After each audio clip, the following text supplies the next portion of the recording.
Hi, this is Dennis with Second Chance Tackle. We're continuing to do our pandemic projects, and as we do, a special shout out to all of the first responders that are helping keep us safe, and those of us that have contracted the illness, nursing them back to health and taking care of their families and support of the like. So if you're a healthcare worker, if you're an essential worker, if you're a first responder, police, fire, EMT, prisons, whatever, thank you so much for everything that you're doing during this pandemic. We're trying to do our part. We're trying to post a video a day. I'd be insincere if I didn't say it was easy. It's not easy, but we're going to continue to do this to keep everybody occupied while we go through this. Today we're going to work on a rather simple reel, one from the 80s. It's a Ryobi SX2. It's the Silver Cloud. And we know it's from the 80s because Ryobi sold their U.S. distribution to Berkeley around that time, and you no longer saw a Ryobi branded reel in the marketplace. They did keep their international distribution that produced some reels under the brand FinTech, and you might be able to find them out there. But the earlier ones, U.S. distribution stopped in the late 70s. And if you saw some reels that were branded by Berkeley, which is part of that Shakespeare group, at that point they would probably continue to be made by Ryobi, but that stopped shortly thereafter. All right, we're just going to take this apart. We'll show you how to service this thing, keep it going. As I mentioned, it's a relatively simple reel. Probably was on the lower end of the price points at that time, but it doesn't mean it's not a good reel to go fishing with. I'm going to start by removing the exteriors, which is that through screw and handle. There's a washer that just came off. Important to take pictures along the way so that you know as these pieces come off where they go. And if something like that happens, I happen to be doing a video so I can see exactly where it fell off later. But if you don't have that, take still pictures, use your cell phone or a regular digital camera to do it. And then do a couple of things. Wear a protective glove like I do to keep the elements off of it. I use a little parts tray, and in this case I put the rod that holds the handle right back into the handle so I don't lose it later. There's 3 screws on this one. I'm going to move the anti-reverse over to the other side just so that it's out of the way as I remove the case screws.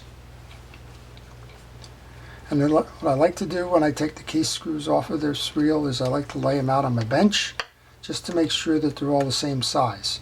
From time to time you'll find a reel that has a shorter or smaller screw or a longer screw in the case, and you want to identify that. I just did a video on the Penn Sargus, and that one has a small screw in the case, and you need to know where that goes. We took the 3 screws out. We can remove the case, and we can see that it's got a kind of a traditional type of a release here. It has a through pin that's going to carry the crosswind arm. That's going to ride on an eccentric off of the main gear, and we have a solid rotor that's going to be held on by a little U-clip. So let's take this off. Now that the 3 screws have been determined to be the same size, I'm going to put them in a parts tray. There's a pin that holds this crosswind arm, so we can pull the pin out. Then we should be able to remove the axle shaft and spool. Then we can remove the crosswind arm. Then there's a little shim washer here that holds that crosswind arm to the main gear, so don't lose that little piece. Those go in the parts tray. And we can remove our main gear. We can see that there's just an accumulation of grease, so this hasn't been serviced in quite some time. And then up top here for the rotor, you'll notice that there is no screw or nut or anything else holding this rotor on. That's because it's held on underneath by a U-clip. So you want to pull that clip off. And this is kind of typical of the lower end technologies of the time. You'll find these on Zebco reels and Shakespeare reels and some Daiwa reels and the like. They just hold them in by a groove in the gear that comes onto the rotor. And all we're doing here is making sure that this reel gets cleaned and re-lubed. So there's your rotor. We're going to just take our paper towel. We're going to clean the grease off of that. And set that into the parts tray. Same thing here, we'll get rid of that old grease on the clip. And here's why you want to take that off, because there's always accumulated grease kind of hiding behind the pinion gear, and if you don't get there, that's just going to dry and get in the way and deteriorate the performance of these. So this is, again, it's a lower end reel. You can see that the case acts as the bushing. There is no bushing in there. So you just want to make sure that that stays clean.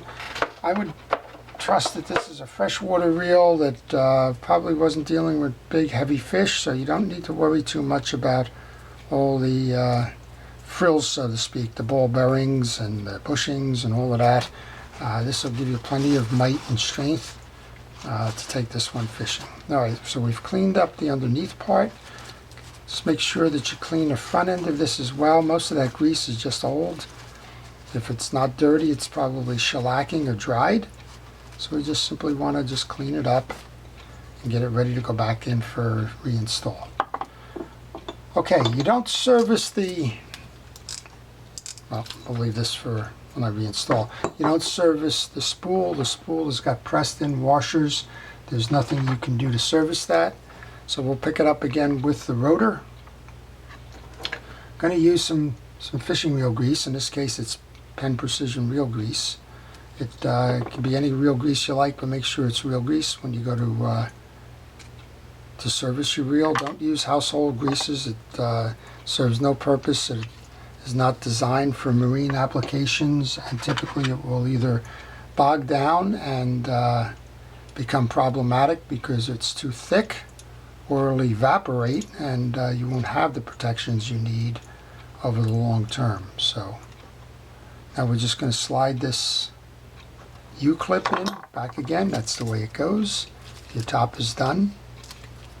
Now we can grab the main gear. Main gear should have some grease on it, so let's go ahead and do that. And put some on the shaft and put some into the teeth. You don't need to get them in all the teeth. While I was cleaning that out of the old grease, I was checking to make sure all of the teeth are in good stead there, that there's not any broken or chipped teeth. These teeth don't get grease. This is the anti-reverse dog is going to intersect with these, so you don't need grease there. Next up then would be to bring the arm in. A little bit of dried grease on the arm so we can take care of that.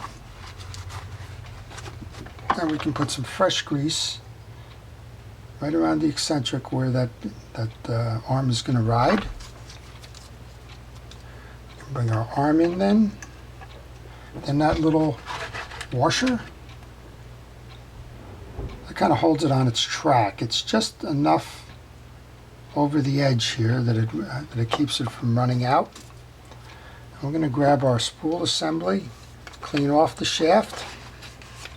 If there was any kind of real hardened grease or that, use some steel wool, but in this case there isn't. Just a light coating of grease on that shaft.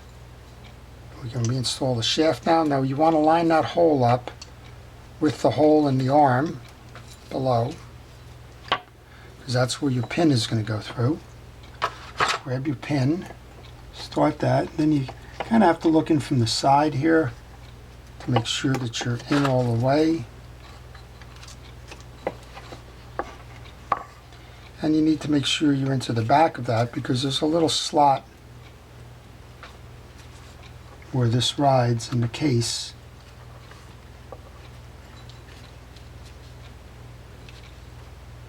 So you need to make sure you're in that as well. We'll just pull the arm off that main gear. There we go. I just felt it. There you go. So now you just have that little bit left over. So we can come back in. Generally what I like to do on reinstalling the case, I like to turn that anti-reverse off. Of course, that got in the way of the case before, so just be careful as you go to reinstall. And sometimes you do need to move this anti-reverse arm, swing arm, so that the piece, there you go. You want to make sure that you've got an anti-reverse, which we do. I'm hearing a click. And then we can go ahead and install the 3 screws, and then I'll come up top. I'll show you why you can't service the drags. These are pressed into a case. There's a, I'm going to believe it's going to be a plastic drag washer up there, which is self-lubricating.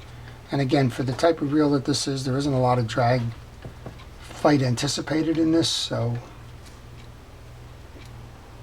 I would be surprised if there's any need for much more than what was engineered into it. I would leave it at that. Take these reels for what they are. You can find these used on eBay for about $15, $20 maybe. This one's in beautiful condition. It doesn't appear to have been fished much at all, and it's got to be 30 years old. So just take care of them, and they'll take care of you as you go out there fishing. Okay, and we're just going to do one more thing here, put the handle on it before I go up top. So if you have one of these, you can see it's a relatively simple process to keep it maintained. And just because it's an inexpensive reel doesn't mean you shouldn't be maintaining these reels. They need their love too. Let's see if we can get this started here. I have a very thick screwdriver blade here. You kind of need that. You can use a coin if you needed to. You could use a dime or something. I believe those would fit in the slot as well. But I have one of these big old screwdrivers. So I'm going to use it and take advantage of what I have. One last piece tightening here. Okay, and you'll find this drag component on some of the lower end reels, as I mentioned earlier. You have a peened rim on this here. So those drag washers can fall forward, but they can't come out. Don't try prying them out. Yes, the short answer is it does appear to be a Teflon washer in there, but you can't get them out. I've had that question before. There's no way to do that. There's nothing needed. It's kind of self-serving up top there, so just leave them. Check that they're clean. Use a Q-tip or something to clean them up if you find that there's a problem with the drag responsiveness. Again, the type of fishing that you're doing is probably not going to require a lot of drag to begin with. And then all you want to do here, you have a spring assembly on this side that's driving the bail release, so go ahead and do that. The other side is just it's a holder for the wire. There's nothing there to even lubricate. So let's give that a ride. It's a fun little reel. So I'm just going to make sure that the instant anti-reverse is off. Not instant, but the anti-reverse is off. That it's holding. Trip the bail. And there you go. This one's ready to go fishing. And go catch a lot more fish. So I hope you've enjoyed that. Again, if you're a first responder, thanks. If you're working on your fishing reel and you run into a problem, drop me a note in the comments. I'll see if I can help you solve that problem. If you have a reel that needs to be repaired, but you're not up to it yourself, and you want somebody to repair it, then yes, I do repair reels by mail. And you can follow the directions on the business card at the end of this video to see how to do that. Contact me. So with that, thank you for watching. I appreciate all of you spending time during this pandemic watching, and look forward to doing the next one for you. This is Dennis with Second Chance Tackle. Have a nice day.